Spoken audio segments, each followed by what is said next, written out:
All right, I think it is time for us to start. Welcome, everyone, both of you who are following us here directly on Zoom and those who are watching us in broadcasting mode. This is a seminar about learning to love trade again, which is based on a paper that Frank Lavin and Oscar Guinea published very recently, last week. In fact, I'm very pleased to have Frank with us here for this webinar, and we are going to have a conversation about the paper and its content. We're going to talk for about 35-40 minutes, and then we are going to open up for questions that come from people in the audience, people who are following us. And I suppose all of you have done this thousands of times already, so you know that you can either ask your questions in a chat to me or to the panelists, or if you like to ask the questions yourself, you're going to raise your hand and we are going to call on you to put your question or your comment directly to Frank here. So be prepared with good questions, and you don't need to wait until we open up the Q&A in order to ask the questions in your chat. You can send questions throughout the entire webinar, and I can also bring them up earlier if you like, or if that is fitting. So, Frank, well, very welcome to you. It's great to have you joining one of our Zoom seminars. Thank you, Fredrik. Glad to be here. I'm calling in from Singapore, where I'm in lockdown. I'm normally working out of Shanghai, but I'm sort of based in Singapore, where we're working through all the coronavirus restrictions. But it's great to reconnect with you, and thank you for hosting this today. Yeah, no, I mean, it's our pleasure entirely. And thanks also for doing a really, really good paper for us. Before we start, let me just say a few words about you, if you don't mind. I mean, you live in Singapore, you work in Shanghai, but you are probably most famous for having spent a good time of your professional life in American politics, being Undersecretary for International Trade at the US Department of Commerce, working in the White House during Reagan, and had sort of senior positions in the US State Department for quite a while. I mean, you're not exactly a novice to Singapore, since you were an ambassador there for a while as well. But now you, apart from running your own company, a very successful e-commerce platform in China, you also write a lot about trade, foreign policy, US politics, for instance. And I think you had a really good piece in foreign policy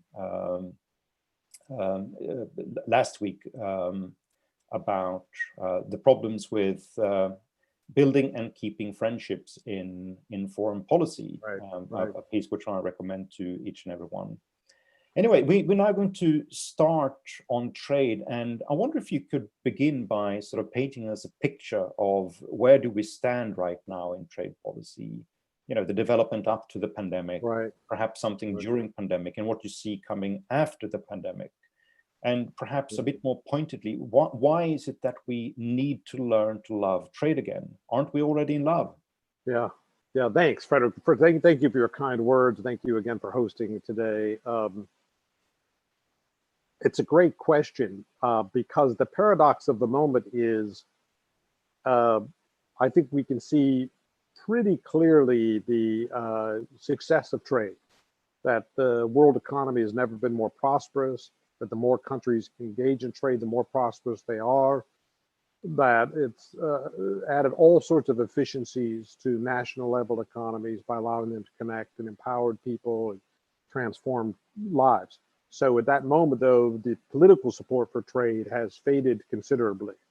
And it's a surprise for people who look to Geneva for leadership, because for 70 or 80 years, through various GATT rounds and WTO rounds, there was a global liberalization process that always had elements of friction and always had, you know, sort of a political dimension to it, but was very successful in moving the world toward greater trade potential. And that was sort of a history of global trade from the inception of GATT in 1947 all the way until recent times when the Uruguay round stalled. Now we're at a moment where there seems to be almost a complete absence of support for trade in all leading economies. People will rhetorically say, yes, I'm for trade, I want more trade, but there's nobody putting political capital or leadership into a new WTO round or into trade initiatives. And the US, I think, in some ways is more colorful, but it's not radically different. That the US, when Trump ran for office, he said he's pulling out of the TPP, Trans-Pacific Partnership negotiations. And there's been no real trade progress. The one initiative that's been launched in the US in the last 3 years is US-Kenya free trade agreement. So it's a very minimalist approach.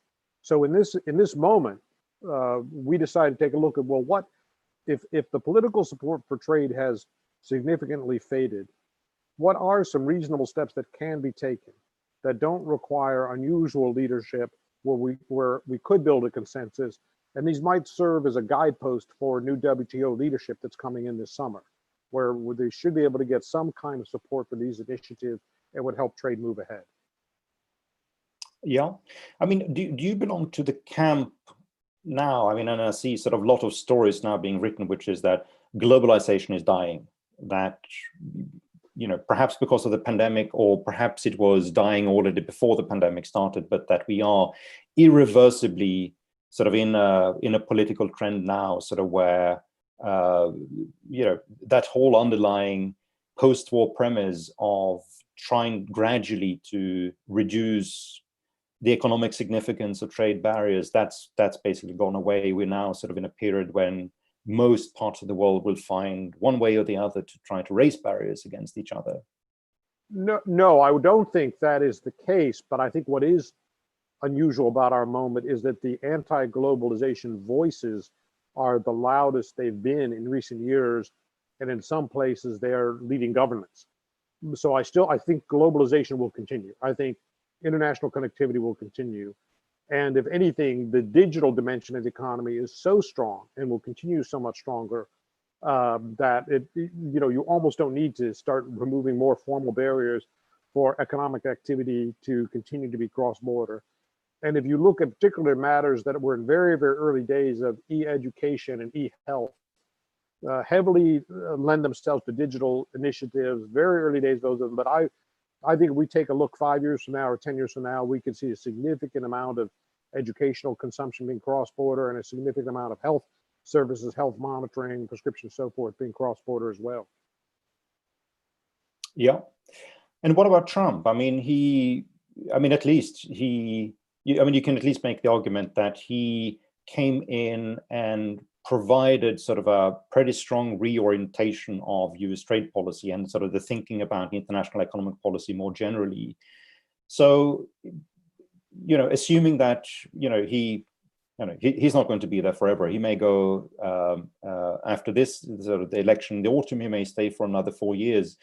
But even if we go after this election, there's a sort of Joe Biden presidency coming in. Do you think is that going to change much? Is America going to sort of return to a message of economic rationalism, or are we now sort of in a period where sort of Trump's break with the past of American outward orientation is, if not permanent, so at least it's what we're going to live with for the foreseeable future? I would say that's an open question. It was quite striking how Trump, I guess this is a tribute to him and his forcefulness and his political skills, but he almost single-handedly was able to sort of shatter this consensus. No US president had ever been denied a trade initiative by US Congress in modern history in the last 80 years. So even though there was always an undercurrent of opposition and undercurrent of protectionism, the US Congress always was willing to grant the president, Republican or Democrat, grant the president the leeway to do what he needed to do on trade. And so US moved significantly ahead on trade liberalization over 80 years. Trump is the first president in the modern era, first I guess since Herbert Hoover, to pull the plug and say trade is actually harmful, it's bad news. and that had always been sort of a minority view. So I think you're right. It shifts the debate. It shifts that Overton window where now it's more politically acceptable to talk about this. That's the word of warning that you alluded to. But I'd say, interestingly, there's almost been a course correction because in public opinion, the Gallup polls show us that in the general public, trade has never been more popular. So point one is trade retains general popularity. Point two, I would say geopolitics threatens to return, meaning part of the argument for U.S. trade posture historically was Cold War dynamics. And the U.S. Foreign policy leadership believed it needed trade relations to underpin its geopolitical leadership. And you say, all right, there's a certain logic to that, but that also, there's a risk in that statement as well, because that tells you as the Cold War requirements fade, then support for trade fades as well. So when we looked at U.S. put together a free trade agreement with Central American countries called DR-CAFTA, but the argumentation for that was heavily Cold War, civil society, democracy, pushing back against Cuba, that we need to do what we can to buttress the economies of these small, fragile Central American countries and not allow there to be Cuban inroads. And it was a reasonable point, and it got reasonable response on that. And you can't make that point anymore. So the departure of geopolitics in some sense diminished support for trade. I'm wondering if this rather unfortunate appearance of U.S.-Chinese friction will also provide some kind of political impetus to trade initiatives in the near term as well. And if it will allow the U.S. to get back into the TPP, back into the Trans-Pacific Partnership, because if there's concern about China's reach in the region, if it's viewed as a matter of geopolitical competition, that is an argument for thinking through TPP again. And let me make a third point. We don't know what will happen in the U.S. elections. It could go either way. But one interesting point is the signature trade issue of the Obama administration was the TPP. This was Obama's baby. This was Biden's baby. And Biden has legitimacy and stature in bringing this back if he so chooses, right? So we don't. There's several ifs in that sentence. But I'm saying if Biden were to win, my guess is that this comes back onto the agenda next year. All right. What about China? I mean, from your perch right now, living in Singapore, working in China, to what extent has Trump's confrontation with China, and perhaps more generally, the growing uncomfortability, not just in America, but in other parts as well, with China's role in the global economy, to what extent is that changing perceptions in Beijing about its role for future global trade governance? Are they opening up themselves? Are they closing themselves? Or perhaps are they doing both at the same time?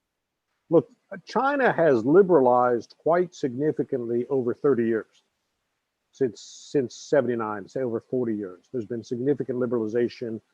And I would say in terms of percentage of the GDP that is state directed as opposed to private directed, it's probably not radically different than Europe or the United States, right? It's a significant private sector role. But having said that, I don't get the sense that there's a ongoing consensus for continued liberalization. There's always some initiative on deregulation or improvement, and so there's always something going on.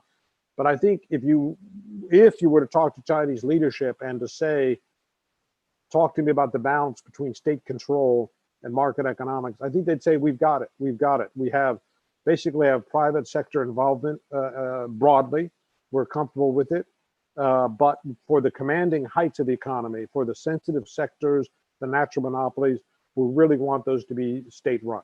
So the steel industry, the railroads, telecommunications, banking, there's scope for competition in some respects, but these are going to be state directed activities. And that's a proper state. So let the private sector run consumer goods, where I work, run restaurants, that's perfectly okay. But have the state still run the leadership institutions in society. And my guess is they're more or less comfortable with that approach. And the people in the Chinese system who really made the move toward liberalization, I'm thinking first, most famously Deng Xiaoping, but then Zhu Rongji, who really said, listen, we've got to go down this journey. We have no choice but to liberalize because our economy is not a modern economy. You just don't have those voices in the system anymore. So if they're there, they're certainly being quiet about it. And what type of geopolitical analysis do you see that other countries in Asia are making when it comes to global trade governance? I mean, you said previously that one of the inroads for America to return to sort of global trade politics may be on sort of geopolitics and sort of containing China. So opening up perhaps for American participation in the TPP again, thinking about other similar type of strategic initiatives. But what's the thinking in other parts of Asia? I mean, do they would they want more intimacy with America and American leadership? Would they rather sort of have China taking a stronger lead? Would they like to direct any new attention to the WTO system, or would they prefer to sort of deal regionally or bilaterally with any forms of new geopolitically motivated type of trade initiative? Well, I'd offer a few comments. It's hard to speak, in general terms about a region that's so multifaceted, but I think you'd say that for every country in East Asia, China is the #1 trading partner. And if you ask them about the concern, it is a concern of concentration risk, that they're so dependent on China as a market or a manufacturing platform that there's a risk factor involved with that. And China has episodically brought that to light by telling the Australians, we can't import meat products from you anymore for safety reasons, or telling the Philippines, we can't import bananas from you. So they've episodically brought political issues into trading patterns, which causes unease in the region.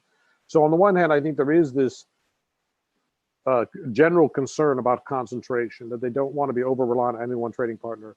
On the other hand, there's also a view of sort of fatalism, or in the sense that most of the economies are small economies and cannot by themselves shape outcomes. So they can't induce greater appetite for the United States, but they can work on that sort of indirectly, but it really requires the US to step up. The ASEAN countries, the Southeast Asian nations, of course, have put together their own internal 10-country trading group, which is not a trading bloc, but it's a free trade area. And that's been, I think, a huge success, but that only gets you so far because it doesn't connect you to the broader world. So the next steps would be to bring the US in through Trans-Pacific Partnership, or improve working relationship with the EU as well. I think both of which would be welcome. All right. So I think you'd say they want to move ahead on trade, but they're dependent very much on outside parties' appetite. And what about Europe? I mean, when you look at Europe, or when you take sort of an Asian view of Europe or an American view of Europe, I mean, do you see a Europe which is willing to offer leadership for the global economy, or do you see a Europe which is perhaps becoming a little bit more inward oriented itself? Well, as an American, I should be careful about any comments about Europe, because U.S. has probably in recent years shown the least appetite for trade initiatives, and Europe's done initiatives with Japan, with Korea, taken other kind of initiatives under its belt. So Europe is at least, I think, in forward motion in terms of trade initiatives, but that's not exactly the same as the question you posed, Fredrik, which is to say that's a bit different than saying Europe feels comfortable providing global leadership. I don't see that. I don't see a global EU initiative at this point, but I see EU opportunistically looking for partners where liberalization would make sense. And I commend them for that. I think that's been a healthy development for them. Before going a little bit more into the specific initiatives of the paper, let's talk a little bit about the World Trade Organization. Does the World Trade Organization also need to learn to love trade again? Yeah, here's the rub, Fredrik, and this is sort of the logic behind the paper. The WTO has been, I think, a very useful vehicle for providing architecture and a rules-based system, and being a sort of an open platform which all parties can participate. So it's been a very useful institution, but it's not a leadership body. It's not the institution that you look to for the next idea in trade, and that frequently has come from the US or from a leadership body working on the next WTO round or the next GATT round. Now we're at a moment where the US, I think, has pretty strongly signaled it's not going to be providing leadership to the WTO. Europe is probably somewhat absent from this discussion as well. I don't see any European leader stepping up on trade. So they're saying, well, what can the WTO do in this moment? In a way, it's a bit unfair to the WTO. The WTO has never had to rise to actually lead on a matter of trade. It's always been sort of a facilitator or an organizing mechanism. So one of the core themes that prompted this paper is whatever the new Director General does in the WTO, the new DG cannot simply replay business as usual. The new DG cannot simply say, what I want to do over the next 5 years is do what's been done over the last 5 years. And I hope we get good news out of that. And if that's all that's done, then we won't have movement on trade. So we've got to look for alternative approaches that will spur the WTO and spur trade. And what kind of initiatives might there be that are sort of small enough that they won't be blocked or people won't find them objectionable, but big enough that they'll be actually consequential and the WTO and leadership can get behind these initiatives. The first initiative that you outline in the paper is an architectural type of issue, right? I mean, it's not about trade reforms per se, it's more about where can we find leadership for the system right now? And you talk about the big three. Right. So the first point was, look, be careful about going to the WTO writ large, because the WTO is a consensus-based organization of 150 plus members, and just getting that consensus can be tedious. And it can take years, and it gives blocking power to anybody in that system. So I said, what you really need to do if you want the WTO to move is you need to set up some kind of leadership body, it can be informal body, that is willing to undertake some of these reforms. And only when WTO members see other people moving are they also induced to move, right? So look at leading trading entities. And I throw out, this paper throws out, let's look at the US, Japan, and EU forming an informal consultative body, called it the Big Three, that would undertake some of these initiatives. And these three economies make up, something like over half of world trade and half of global GDP. So it's not a bad building block if people want to set it up. And here's the important thing. You set it up on a plurilateral basis, meaning it's not exclusive. It's not a club in the sense of no members.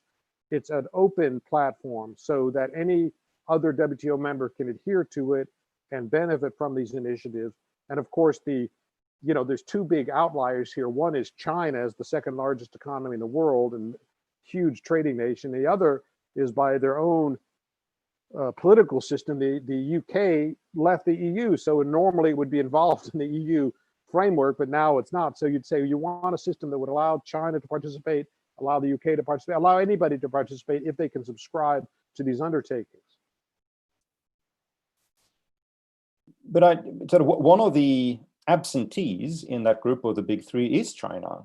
So right. Why isn't China why are you not seeing China having a natural role in an initiative like that?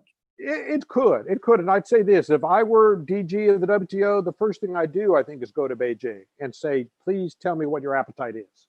Please tell me. We don't want China to block other people's appetite, but we always want to respect your appetite and your preferences, because if China gets behind any of these initiatives, it'd be quite a potent show of support. So the first step we'd want to do is to take some kind of sounding about what are they willing to do, right? And you don't want to embarrass or criticize it. Every country's got their own political system, their own preferences, right? But I would definitely take a solicitous view. The reason, though, we start in this paper with EU, Japan, US, is all three of them have already publicly made statements to the effect in support of these initiatives, whereas China hasn't, right? And that might be more a reflection of Chinese domestic political circumstances. It doesn't necessarily mean China's opposed to these, but it's a bit of a question mark as to where China stands on these initiatives. Is it also about diplomatic housekeeping between the big three, because all of them have substantial concerns with China and Chinese economic policies, right? Well, I'll say this: I think there's probably more mutual trust and a higher degree of collaborative activity between those three than there is with China. I think you're right about that. It's going to be easier to get movement ahead. But I do think it's important to say this is a system that welcomes anybody's participation as long as they perform, as long as they're willing to act in accordance with the stated outline. We welcome. And by the way, all of these are not long dated reforms. We're not saying over the next 5 years you must do X, but you know, these can be undertaken in short order, because I said these aren't extravagantly complicated initiatives. So you could have the big three. You could have China say, we all agree with initiative number 2, and we all agree to have this done within 6 months, right? So you'd have a reasonably short fuse and good scrutiny. You'd be able to monitor performance on this. Yeah. Initiative number 2 then, going more into the substance, is no harm, no foul. What do you mean by that, Frank? Well, so one of the proposals that we put forward, no harm, no foul, is no country, no economy should impose tariffs on items that it doesn't manufacture. In this case, tariffs are just sort of a burden to trade, but they don't protect anybody. There's no domestic constituency that's harmed. So on our view, economy should be able to move very rapidly to liberalize in areas where there's no domestic constituency that might be injured by liberalization. And we cite in the United States, for example, the US doesn't make television sets anymore, but still maintains a tariff on television sets. Well, why? That's for historical reasons, it seems. Well, why don't we just eliminate that? And you're giving a little bit of lift to global economy, a little bit of benefit to US consumers, right? So that would be, but that's a good example of where China could readily step up and say, listen, we don't philosophically have a problem with this. It's not a huge step to make. It'll be tidying a few things up, and we're happy to liberalize in accordance with this proposal. Yeah, and I suppose that politically may not be a difficult act either. I mean, considering for, you know, America, Europe, and Japan, their multilateral trade tariffs, I mean, they were basically set during the Uruguay round, and that's ended sort of over 25 years ago. And since then, the economy's moved on. So many of the tariffs, for instance, that America wanted to maintain or keep during the Uruguay round, America doesn't produce anything in those sectors anymore, like, for instance, television sets. And I think sort of you can also make the case that most countries here, I mean, the EU, Japan, to some extent America, but others as well, they've bilaterally taken away these tariffs already. So it may not be sort of an heroic political act to get this through political bodies as well in America, right? Correct. I think any trading nation, China, any EU nation, the US, you could see a scenario where somebody from the Trade Ministry or the Commerce Department could give a talk on this issue and would not be met with hostility in their home market. So it's not a heroic step, but it is a nice step for liberalization in the market. Yeah. All right. Initiative number 3, de minimis strategy. What is that?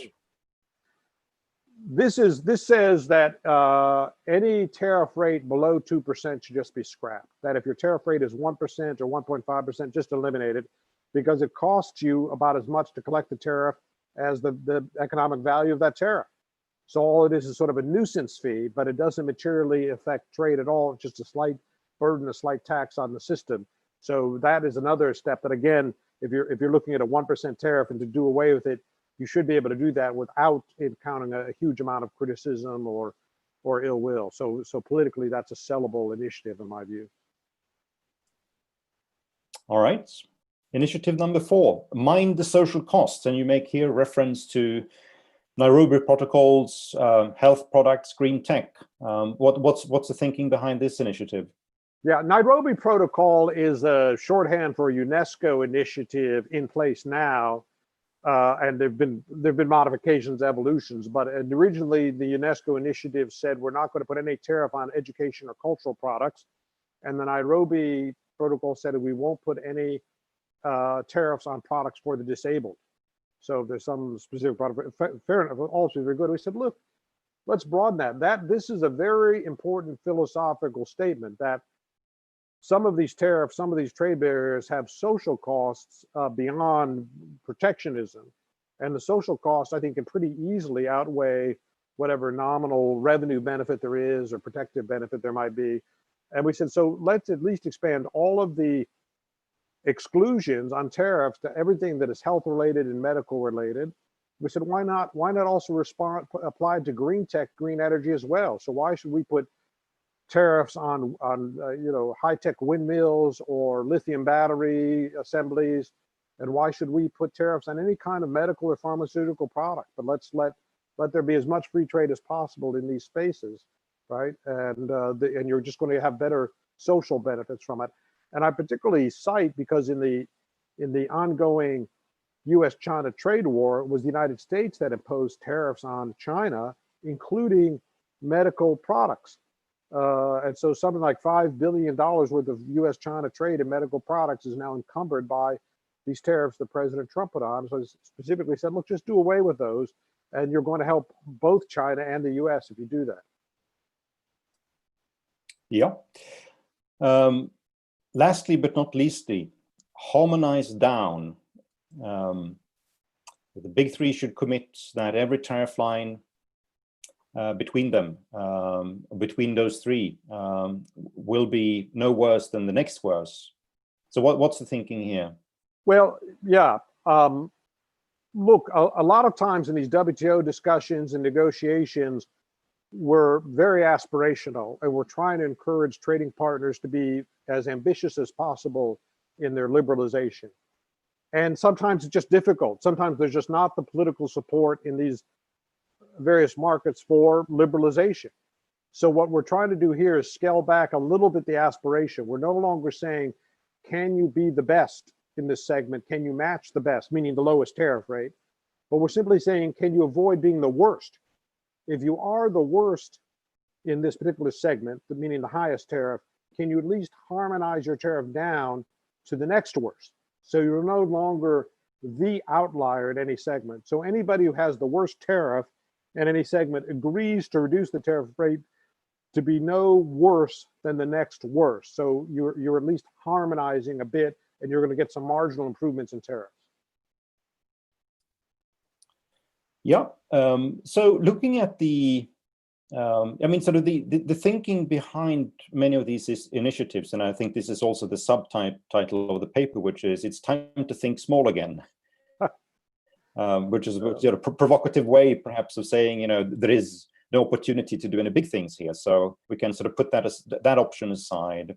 But how small are these ideas? I mean, to me, even if we're only dealing with tariffs, even if we're only sort of looking at ways to either harmonize down or to cut nuisance tariffs, we're still talking sort of about a lot of trade that takes place right now that are covered by these either high peak tariffs or by a lot of nuisance tariffs. So it's not insignificant economic gains that are going to arrive from this. It's not insignificant. I think it all depends on your frame of reference, I think, Fredrik. If you're talking about another WTO round, or what the Uruguay round could have been, this is indeed much smaller than that. I would say less than 10% the economic impact of a WTO round. But even if you're at, just to sort of, for conjecture's sake, to use a number, even if you're at 5% the value of a round, that's a huge number. That is quite a considerable number. It will have a material impact on all the participating nations. And then we know the second order effect of this kind of liberalization too, that you dampen inflation, you allow for a more efficient domestic economy because you're providing less expensive inputs to it. And at least you have started a collaborative process where people are starting to think about trade again and starting to think, what can they do? So we began this conversation today talking about this populist moment, this anti-trade moment. And I think one of the risks, if you will, of this kind of moment is that the trade debate is dominated by policy types who are hostile to liberalization. At least let's have the demonstration effect of liberalization, at least have a few modest steps ahead.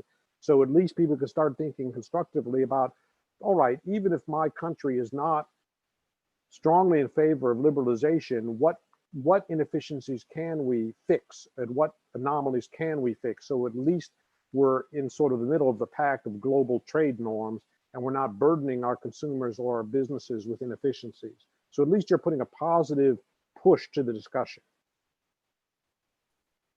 I know you've been thinking about this, and it's in the paper, but it may still sort of be good just sort of to put the question out there. So, I mean, what are you thinking sort of about the demonstration effect and perhaps the dynamic consequences of initiatives like this?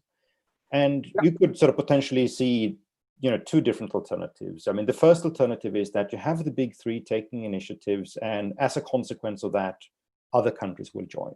I mean, they will say, oh my God, now they are actually moving ahead. We need to do something as well. Or they're going to say, you know, this is not very significant. They're not doing anything big. It may be sort of that some of the things that they are taking away between themselves is also going to benefit us. So, I mean, I rather than joining, I'm going to be a free rider here. Yeah, there will be some of that, no doubt. Here's the trade-off that the less enthusiastic countries have to think about. Right now, under the current WTO system, nothing is going on. So there's no particular cost to not leading on anything. You can maintain a status quo and you're neither good nor bad. There's no initiative. All of a sudden, with the ideas we proposed in this paper, all of a sudden there's a few initiatives going on. And every country has to decide, do I collaborate? Do I try to shape the outcome? Do I partially collaborate? Do I oppose this? And all of a sudden there's a potential cost for joining the process, but there's a potential cost for not joining. And the potential cost for not joining is follow-on activity, meaning if a collaborative pattern is established that allows the big three, maybe with China's participation, to undertake some of these initiatives, what's going to come next? Is there going to be a free trade agreement? Is there going to be sectoral specific initiatives? What's going to come next? Because now there's a pattern of activity with these three or so economies, and you're not part of the conversation. So in that sense, I mean, you could see very strongly that it won't take much, to my view, it won't take much at all for Canada and Mexico to say, listen, we want to be part of this. Our economies are so tied to North America and to Europe that we need to be a part of this. I think Australia will say the same thing. I think Korea says the same thing. So you're going to have a lot of major economies say, listen, we see what's going on here and we support these steps. These are incremental steps. They're in our comfort zone. We don't want to be absent from this conversation, but we'd rather be part of the conversation and start shaping it. So I think you're going to have a fair amount of participation in this process. Do you think that participation also would come perhaps from less obvious countries? I mean, you mentioned now Canada, Mexico, and if America does something, they need to do something as well, because the potential consequences of not being part of an initiative that America is simply too big economically. I mean, the potential trade diversion effects can be too strong. What about other parts of the world? I mean, what about Latin America, Brazil? Look, I think you'll see it. I think you'll see it. What I think that will look, life is a bell curve. So you're going to have a bell curve distribution of national appetites, and some of it has to do with the political philosophy, the leadership in these countries, but some of it has to do with are you culturally comfortable with leading in international institutions, or are you habitually more passive in international institutions? But if you're in that first group, I think you're going to warm to this. You know, I mean, the Uruguay round was launched in Uruguay because Uruguay historically said, we're very comfortable. We're a very small trading power, but we're quite comfortable playing an active role in international organizations. Singapore historically warms to the idea of playing an active role in international organization. So you'll certainly see even smaller trading powers say, sign us up, we'd like to participate in this, right? So I think that reflects mainly the political DNA, the cultural DNA of the countries involved. All right, many thanks, Frank. Let me also now say to everyone that you are more than welcome to participate by either raising your hand, and you are going to be invited to put your questions or your comments directly, or you can send it through to me. I've already received a couple of questions and comments from people. So don't be shy, and we welcome the participation from all of you. So building on one question that I've received here, which is about transatlantic relations. So they haven't exactly been very good over the last couple of years, to say the least. And now we have the trade conflicts around Boeing, Airbus. The other day, America opened up for sort of a new sort of consultation of putting new tariffs on European exports to America as a consequence of that first ruling from the sort of long saga with the dispute between Airbus and Boeing. We have a second ruling coming pretty soon, which is Europe is going to win that one, and it's most likely going to be allowed to introduce compensatory measures against exports from America to the EU. So we have sort of a tit-for-tat development. Right. Well, there's also the digital issues too, right? There's also indeed. U.S. unhappiness. I mean, so you've got sort of segment-specific issues that are festering there. Yeah, absolutely. Indeed. So, I mean, how do you see these issues being played out? Yeah. And I think sort of the broader context here, also sort of in light of your paper, Frank, is basically that, well, you know, it's all in well that we're going to talk about taking away de minimis tariffs and harmonizing down peak tariffs and all that, but sort of look, we are fighting over digital taxes, we're fighting over sort of Airbus, Boeing, and aren't all these issues going to pester this relation anyway? They will, and in a way, listen, I really like these questions because I think it illuminates precisely the problem we're in. And to put it conceptually, the problem we're in is that the trade relationship is dominated exclusively by problems. There's nobody talking opportunities, potential, aspirations, moving ahead. We're only at a point where we're sort of litigating, you know, against injustice or perceived injustice or historical problems, right? And by the way, I don't speak to the specific problems. I might be very sympathetic to the American point of view. That's not, those in themselves aren't necessarily harmful. What's harmful is if that's all you're talking about to the detriment of the entire relationship is just the problems and there's no positive agenda. And also we have to say this takes place at a moment of, I would say, political deterioration as well. So you're really burdening what I think has historically been a very positive, mutually beneficial relationship by limiting the entire trade discussion only to I've got a problem with you and you've got a problem with me, and I'm going to put sanctions and tariffs and you're going to respond and we're going to litigate, and the entire debate is defined negatively. And I think that's very unfortunate for a serious relationship. And if anything, now is the moment to say, listen, without speaking to a resolution of these, the aircraft issue or the digital issue, without speaking to a resolution of the issues, can we at least get a positive set of discussions going? So at least we inject some good news in the picture as well.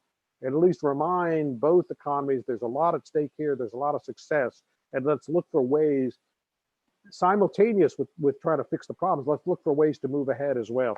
So if you ask me, it's all the more reason for both Brussels and Washington to look at these specific ideas. And I think it would be a very powerful gesture if the US and the EU said, before the end of the year, we're going to scrap all tariffs 2% and less. We're going to do this in the spirit of rationalism and in the spirit of friendship and the spirit of leadership. We're going to try to move our economies ahead on trade, right? That would be just a very nice message to put in the middle of this low-level fist fight going on aircraft and digital trade. And more specifically related to this question, so absent that framework of some positive, constructive discussions and initiatives, you know, do you think it's possible to resolve the frictions that exist between America and Europe on you know, aircrafts or other issues? Yeah, I do. My concern is twofold. My concern is there's not a lot of goodwill to begin with. So it's, but look, when I was in the Commerce Department, we worked on some of the subsidized loans, the Hermes and other kind of the export-import bank kind of mechanism. So we at least cap the loan rates of subsidies. So leadership in both economies realize that permanent subsidies are expensive and distortive and not fair, and they've got to find a way to unwind those, but they've got to do so in an orderly fashion because there are significant constituencies and industries that depend on it. And then you get into adjudicative process because some of this is a bit subjective. What's a subsidy? What's a normal market condition? But you can at least start going down a path toward market rationalization. It does require goodwill, and it does require a bit of patience. I'm not sure if we've got that at present in the leadership. And the second point I make is that the ethos of the current US administration is one of grievances. And its view of trade is the point of trade policy is not so much to move trade ahead, but is to redress grievances. People have been unfair to us, and we're going to stop that. We're going to fix it. So almost by definition, you have the absence of a positive agenda, and you have the entire negotiating apparatus just focusing on fixing these grievances. But also, if that's your worldview, I mean, it's that old saying, if to the child with a hammer, the world is a nail. If you're saying your job is to find out what Airbus is doing that is subsidized or not allowed or is actionable, my guess is there's a fair amount there. So you can spend the rest of your life chewing into that, right? So I'd say it's in everybody's interest to say, don't define yourself exclusively on this set of issues, as important as they might be, but also get some kind of positive. So it's in Europe's interest as well as America's interest to say, just let's have an alternative conversation going on simultaneously to the Airbus issue. Another question. So first, a point of clarification. The initiatives that you were talking about is a plurilateral initiative outside the World Trade Organization. Follow on that, aren't this sort of going to be the final nail in the coffin for the WHO? I mean, aren't you sort of basically giving sort of a proposal here which is going to destroy multilateralism? No, I think very much the opposite. I think this spurs it. I think the WTO is going to move when they see something going on. So, for example, the US and Europe announced elimination of tariffs under 2%. Japan says, all right, we're game. China says, we can do this, we're game too. So right away, you're at 70% or so of global trade, global GDP. And then you have other trading partners, Canada, Mexico, I'll line up too. Then I think you're actually in a very strong position to say, listen, let's just take this through the WTO process. We already have a huge critical mass of everybody's on board this, right? And the major trading powers have already started to implement this. So now you can make a virtue out of this. Now you can enshrine this in the WTO process and make it universal. But there's also a bit of a implied warning to WTO too, that even if you choose to block it, even if one of the non-participants wants to block it, doesn't want the WTO, it's still going to go ahead. So it puts the spotlight on the slower moving countries to say, my friends, you have two choices. You can collaborate with these improvements in world trade, or you can use your role in the WTO to block it, but it's going to go ahead regardless. So this just puts a little bit of pressure on the slower moving countries to step up on these kind of issues. So it's a glorified version of sort of the TPP, no? Yeah, it is a glorified version. That is, look, we saw this with the Uruguay round. That the Uruguay round, the Uruguay, as the Uruguay round was moving to completion, it always hits a soft spot. It always sort of slows down, and the U.S. moves ahead with NAFTA. But that was quite a signal to say, look, the U.S. is going to move ahead on trade. We'd love to do it in the WTO process. If some members of the WTO aren't comfortable with it, we also have the capacity to do it outside the WTO process. So let's just take it through to the finish line through the WTO, and that benefits more countries, right? So it did spur the WTO. All right, we're going to take a direct question from the audience here. I'm going to invite Peter Kleen. Very welcome, Peter. I'm going to allow you to talk now. Welcome, Peter. You can speak. But your mute is on. You need to unmute yourself, Peter, as well. So, now we can hear you. Yeah, we can hear you. Welcome. Thank you very much. Nice to be here, and very, very important paper you put out, Frank Lavin. I have two comments, and I'm a bit skeptical about two basic premises on which your paper rests. The first one is the big three. And I remember the process in the Uruguay round where the EEC and the United States and Japan sat in the GATT house quarreling over the terms of reference. And nothing happened until the so-called Café au lait group took the lead and put together a terms of reference in the EFTA House. And that turned out to almost 90% become the terms of reference for the whole Uruguay round. So, and from a geopolitical point of view, US, Japan, EU, well, China must be there, as Fredrik said, and India. So my recollection, my experience is that if something is cooked up among the big ones, if India is not on the bandwagon, so to say, nothing will happen. And your paper is a bit, you get the impression that the plurilateral way is a sort of panacea. I'm not buying that totally, because as several scholars have said, the main explanation why so few new multilateral agreements have been agreed upon since 1995 is, according to my view, not the principle of consensus in the decision-making of the WTO, but rather the rather substantial differences of views between the big powers. So there you have the big differences. So yeah, I mean, if US, EU, and Japan could come together and be, I think you maybe get also China and India on the board. But if there is still, that's the main hinder for coming together. So I think this plurilateral way, as Fredrik put it, it's a bit dangerous, and it's a nail in the coffin for the WTO, I'm afraid. Thank you. Thank you, Peter. Peter. Right? Yeah, listen, very well spoken, Peter. And I found myself in general agreement with many of your points, not in complete agreement, as you might imagine, but you raise, I think, some very well-founded concerns. I would say that my plurilateral point, the paper's plurilateral point, has as much to do with game theory as with trade policy.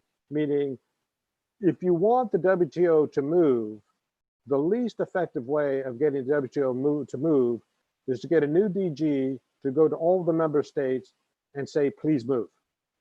Please, let's try to be smarter, better, more creative. Let's move. Let's do something.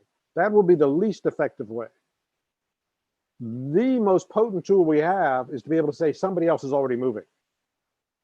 If somebody else is already moving, now you need to think in a different way about should I move or not. Because right now, as we said, right now, not moving at all is cost-free, risk-free.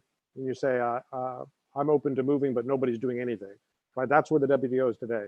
So until you start saying there is movement that is taking place, do you start to induce people to start thinking about should I move or not?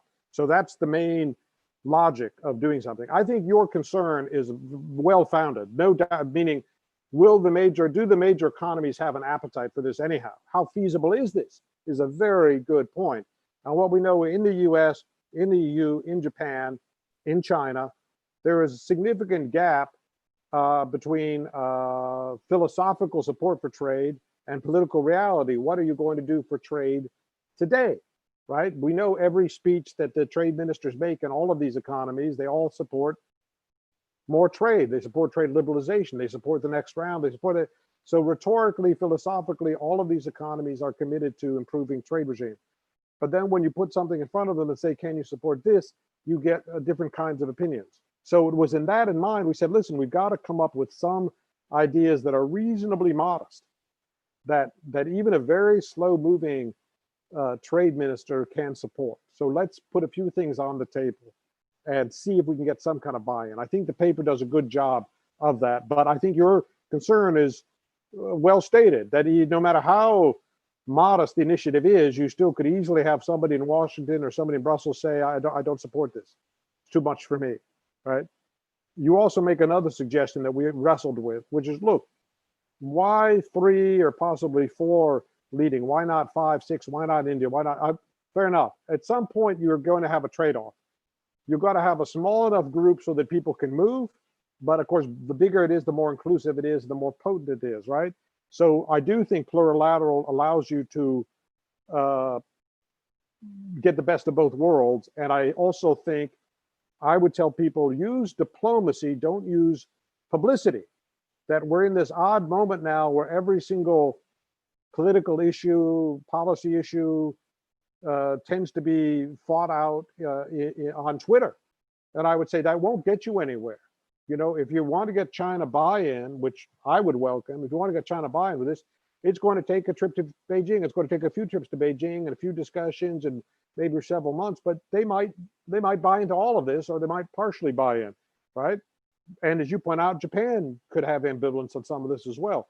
But if you take a few months of soundings, you could end up with a decent package. And look, I'd be very practical about it.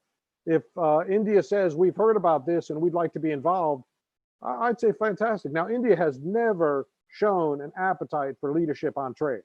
It has never shown it. And Kamal Nath, I think, notoriously played sort of the leading obstructionist role of trade policy in the WTO system. So it would be welcome. Maybe, you know, we all grow, we all change. It's a different economy now than 10 years ago. So maybe they support trade. But I think you have to go into this open-minded and understanding that every country has a different appetite, different political system, different preference.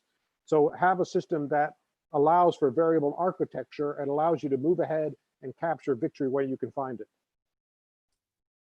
All right, thank you very much, Frank. I'm going to, we don't have much more time, but there are a few other questions from people that I'd like to put to you. And one is basically along these lines. So, you know, does it really make sense to go for big 3 or big 4, big 5, even big 10? Why don't sort of look at mid-sized powers that are much more convinced about the benefits of doing trade liberalization, put them together in a group? So you'd have some in Asia, we would have Australia, New Zealand, you would have Canada, you would have perhaps Chile, and a few other countries. Would you say that there is any sort of demonstration effect coming from an initiative that sort of wouldn't be from the big 3, but be from sort of the countries that come sort of next on the ranking? Well, look, you get economic value whoever moves on these initiatives, and I believe you know, you look at elements of these initiatives, and they can readily be adopted unilaterally. And indeed, the UK, when it was in its looking at alternatives with its EU treaty, the UK EU treaty, if that wasn't going to fall, if there's going to be a break without a treaty, they were looking at scrapping all tariffs on light items below 2.5%. So they picked a more aggressive number than this paper put forward, but the logic is still there.